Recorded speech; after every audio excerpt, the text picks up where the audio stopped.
So today's topic, I'm going to talk a little bit about search engine optimization, as I said, and how I design yoga sequences for specific conditions. Oh, you're a tea lover too. Awesome. So when I first started my YouTube channel, and I don't know how many of you guys here are wellness entrepreneurs or yoga teachers.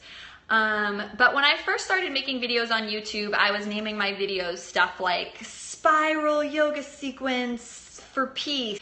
In order to find my videos, I needed to start using SEO and keywords. And if you're putting that kind of, if you're doing anything online, you want to be taking into account search engine optimization and keywords. So what I started to do was name my yoga sequences for specific things, like yoga for back pain, or yoga for migraines, or yoga for cramps. Things like that. And then a big question for a lot of people was like, well, how do you create yoga sequences that fulfill that title's promise? Like, how do you create a yoga sequence that really is for sciatica? How do you really create a yoga sequence that is like solves a particular condition like low back pain? So I'm going to tell you right now exactly how I do it. If you're a yoga teacher, I have a course that's all about how I design my yoga sequences. So if you go to brettlarkin.com/teach, brettlarkin.com/teach. But I'm going to tell you something that's in the course right now, totally for free, which is how I design these yoga sequences. So the first way, hey Shelly, what's up? So the first way is that I use this book. It's called Yoga Management of Common Diseases. I got this book when I was in India at a bookstore, and it's by Dr. Swami Karamananda. So the first way that I design sequences based on a specific condition is I actually look in this book. And this book is very detailed, and you guys could probably get a similar book. I don't think you need to go all the way to India if you want to get this exact same book that I have, or if you want to get a book like on Amazon or whatnot. But he really breaks it down. He says here it's like stuff for the respiratory system, stuff for the common cold, stuff for, like, he has colitis, hepatitis, obesity, digestive disorders, sciatica. He like really breaks it down. Yeah, and I can try to post that on the FB page. I don't know if you can get it in the US. I literally bought it when I was in India, but I will look it up for you guys. So there's two parts to making a sequence on YouTube that has a great title. The first is, have a condition-based sequence. That really works well because people are like in pain, like they have sciatica or they have low back pain and they're looking for that. So instead of naming the class some random thing, name it like yoga for something that's going to help people, like yoga for migraines. And then to create that sequence, you want to do research. So the first thing I do is do research. You can also type into Google, like yoga for low back pain or like yoga poses for migraines. And sometimes there's good places online, like Yoga Journal might have, like if there's a teacher you respect on Yoga Journal, they might have poses that they suggest. But honestly, the internet's kind of a sketchy place, as we can see from like the trolls that were in the scope at the beginning, and just in general, like you don't want to trust everything you read online, which is why I'd suggest getting a book that you really trust. And this is the one I used that I got in India, and I will post it in our private Facebook group. Guys, if you're a yoga teacher or into yoga or want to learn yoga and you're not in my private Facebook group, it's yogahackscommunity.com. So the first thing I do is research, okay? You want to research, and there's tons of resources online and tons of books, and they'll tell you exactly what poses are good for certain things. It'll say like, do these poses, do that poses. Okay, and then the second part that I do, oh, you're so welcome, Kanzar. The second thing that I do after I've done my research is I actually do those poses myself, and I see if it feels true.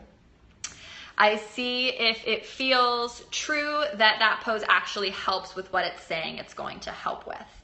And then the other way you can do it is, feel in your own body what seems true to you, like what helps you. Like when your low back hurts, what do you do? This is a big part of being a yoga teacher. Those of you guys who are yoga teachers or fitness instructors, is you need to bring your personal experience into it. It's all about your personal experience. So you want to do research, and research is a great place to get you inspired. If you don't know, like, I have no idea what pose is good for sciatica because I don't have sciatica. Research is a great place to start. But if you're doing like yoga for low back pain, or you're putting out, and this applies to like blog posts you might write or anyone in the fitness industry, you want to see what feels good in your body. So I have a video coming out soon that's like yoga for menstrual cramps, period cramps, and I really spent a lot of time thinking about like, hey, what poses really feel good and help my cramps personally? And then I also did research and said like, what do experts suggest? If it's something that doesn't give immediate relief and works over time, how do you know? Oh, thanks guys, I'm so glad. Thank you, Master66. Oh, that's so sweet. Yeah, so sometimes that's a great point. Sometimes you don't feel relief right away, but I would encourage, if you're new to yoga, swipe right on my profile and click, there's a link, brettlarkin.com/newbie, and I have some cool events for beginners coming up this month. For conditions that are over a long period of time, you know what? This was the third tip that I was going to give you guys. And again, all of this info is in my paid course, brettlarkin.com/teach. If you're a teacher, and it's all on discount right now because it's the pre-order. I just filmed the class today. So if you buy it now, you get it like in 2 weeks and it's like 50% off. But this is like free. Do your research, feel what feels good in your body. And that's the third thing, is you want to trust the lineage of yoga. You want to trust the lineage. And that's like, someone asked, like, well, what if it doesn't make me feel better immediately? How do I know it's working? You trust. So when you become a yoga teacher, part of what you're doing is you're tapping into this long lineage of teachers. Yoga has been taught for thousands of years. So you as a yoga teacher do the best you can, but you're not 100% responsible for, like making sure everything cures everyone. There's no one size fits all solution anyway. You have to trust in the lineage of yoga and what the teachers before you taught. And that's why I love this book that I use, because it really is from, I don't know where his picture is, but like a real it's from him. So he's been around a long time. Ideally, you can design a class that helps people feel better right away. And I get comments on my classes all the time that like the low back pain or the migraine class has made someone feel better right away, which makes me feel great. And for some people, maybe it doesn't work, but you need to just trust the lineage and then combine your personal experience with the research you trust to put together sequences that are the sequences people really want, that have high search engine value, like yoga for migraines, yoga for low back pain. And if you're in other parts of the fitness industry, right, it's like, I think doing condition-based videos is really good. Trusting yourself in the lineage is difficult. Yeah, I feel you. It is. But you can trust your own body as well. And this is another tip. I suffer from low back pain like crazy. So making my low back pain videos, like yoga for low back pain, on YouTube is very easy for me because I do what feels right for me. There's so many poses, guys. I have a low back pain playlist on YouTube full of poses that have really helped my low back pain personally. But when I made yoga for sciatica, sciatica is a specific type of back pain, and I don't have sciatica. So I turned to the research, and then I trusted the lineage, and I put that video out there. And response on that video has been friggin' fantastic. Like, people absolutely love it. It's really helped a lot of people. So for whoever was saying, like, they don't trust the lineage, I think it was Jen, or you don't trust, it's like, you said the PMS practices are immediate for me. Yeah. Jen, yeah. So for the people who are saying they don't trust the lineage or it's hard to put stuff out there, you're never going to feel fully ready to put something out there. Like, you just have to go for it. And like, that sciatica class has helped so many people. So imagine if I was like, well, I don't have sciatica, so I'm not really sure, so I'm not going to put it out there. Like, that would be a disservice, right? So some people are going to do your stuff and they're going to hate on you. Like, I get it every day. People hating on Periscope, people hating on YouTube, right? It's like, the haters are going to hate, right? But you have to put yourself out there, because if you're in service in this world, and if you're in the yoga or fitness industry like me, you're in a role of active service. Hearts, if you agree, like, if you're in a role of service, it's your duty to share, even if you think you might be wrong. It's okay to be wrong. Yeah. And it's okay to not have a solution for everyone. Like, there's no way that my yoga for low back pain videos, which do really, really well and people really like, are helping every single person's low back pain. Like, there's probably people who do that video and are like, oh, that girl was so awful.